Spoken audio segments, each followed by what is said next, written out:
Hai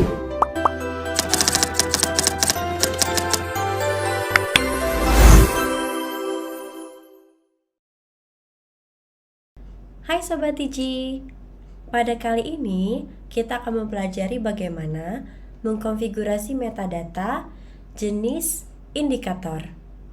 Pertama-tama, teman-teman silahkan mengakses menu grid yang ada pada kanan atas pada aplikasi DHIS2. Kemudian teman-teman perlu mencari menu namanya Maintenance dengan cara scroll down atau juga dapat mengetikkan kata kunci Maintenance pada search bar. Kemudian teman-teman bisa klik pada menu Maintenance. Di sini teman-teman akan diarahkan ke dalam halaman kerja untuk pertama kali mengkonfigurasi metadata. Namun untuk kelas ini kita akan mempelajari bagaimana caranya mengelola indikator pada DHIS2. Maka dari itu teman-teman bisa langsung klik pada indikator. Di indikator sendiri ada beberapa hal yang perlu teman-teman pahami. Yang pertama, ada indikator itu sendiri, kemudian indikator type, yang ketiga indikator group, yang keempat indikator group set, yang kelima program indikator, dan yang keenam program indikator group. Kita coba mengulas satu persatu. Yang pertama untuk indikator. Indikator ini adalah data yang mengandung formulasi atau ada rumus, terdiri dari numerator dan denominator. Cara penambahan indikator dengan cara mengklik tombol plus yang ada di pojok kanan bawah aplikasi DHIS2. Kemudian ada isian yang perlu teman-teman isi untuk melengkapi indikator teman-teman. Sebagai contoh di sini ada nama, ada short name, kode, deskripsi, kemudian ada indikator type, legend, URL, numerator, dan denominator. Sebelum kita dapat mengisi indikator ini, pertama-tama kita perlu menentukan indikator type kita. Maka dari itu, kita bisa klik back, kemudian langsung ke menu indikator type. Di indikator type ini, kita tambahkan dengan cara tanda plus yang ada di pojok kanan bawah DHIS2. Indikator type ini dapat berupa faktor atau satuan, atau per 10.000, persentase, per 100.000, menyesuaikan dengan kebutuhan teman-teman.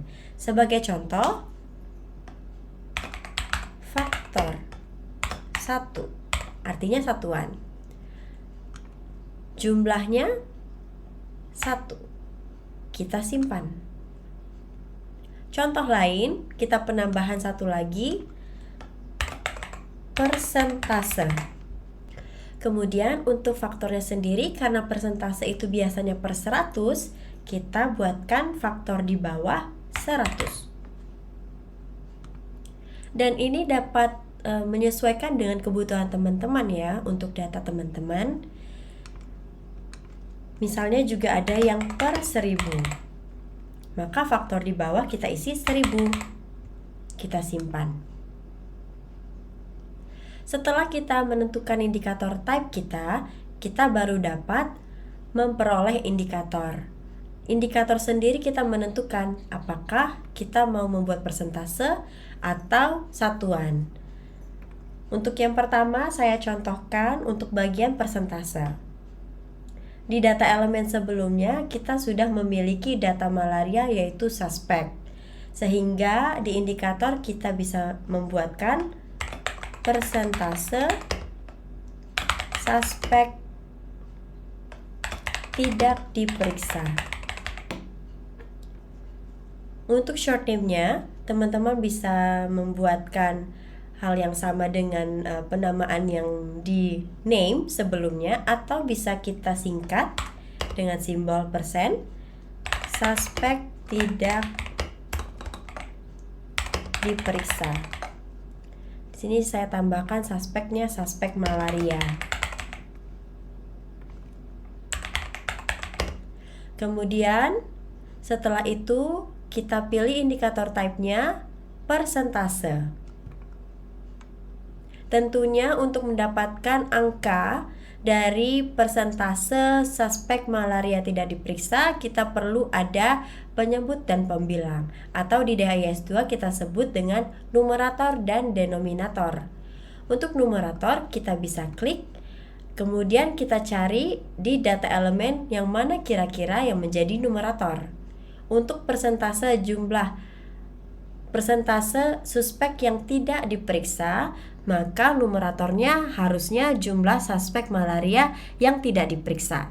Kita bisa klik double untuk data elemen hingga muncul ke isian logis kita. Kemudian bisa ditambahkan deskripsi di atas. Jumlah suspek tidak diperiksa.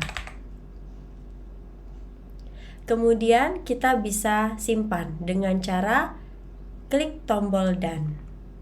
Setelah itu di denominator kita tambahkan apa yang menjadi denomnya, yaitu jumlah total suspek malaria.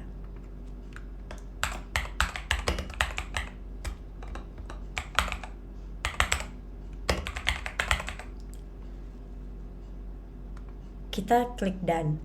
Jadi untuk mendapatkan persen suspek malaria tidak diperiksa, numeratornya jumlah suspek tidak diperiksa per denomnya yaitu total suspek malaria. Kita akan mendapatkan persentasenya setelah itu. Jika sudah semuanya kita set pada indikator, kita bisa menyimpan dengan cara klik tombol save. Dan akan muncul notifikasi sukses. Teman-teman juga dapat mengedit suatu indikator dengan cara mengklik nama dari indikator tersebut, atau bisa dengan cara klik tombol action. Kemudian di sini ada muncul beberapa menu, yaitu pertama edit untuk mengedit indikatornya, yang kedua clone untuk memperbanyak dari si indikator tersebut, yang ketiga sharing setting atau konfigurasi pembagian dari indikator, kemudian delete untuk penghapusan indikator, show detail untuk menampilkan detail dari indikator, dan terakhir translate untuk menerjemahkan indikator. Dari indikator-indikator yang sudah kita miliki, kita juga dapat mengelompokkan ke dalam suatu grup. Untuk mengelola grup itu, kita dapat mengelola di bagian indikator grup dengan cara penambahan di sebelah kanan bawah. Kita buatkan nama grup indikator, misalnya malaria. Kemudian kita pilih indikator yang sudah ada, yaitu persentase suspek malaria tidak diperiksa. Kita bisa dengan cara double klik atau kita klik sekali, kemudian klik arrow panah ke arah kanan yang ingin kita tuju. Setelah itu bisa kita simpan.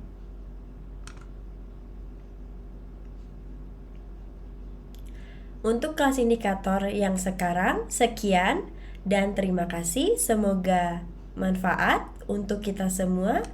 Sampai jumpa di kelas berikutnya.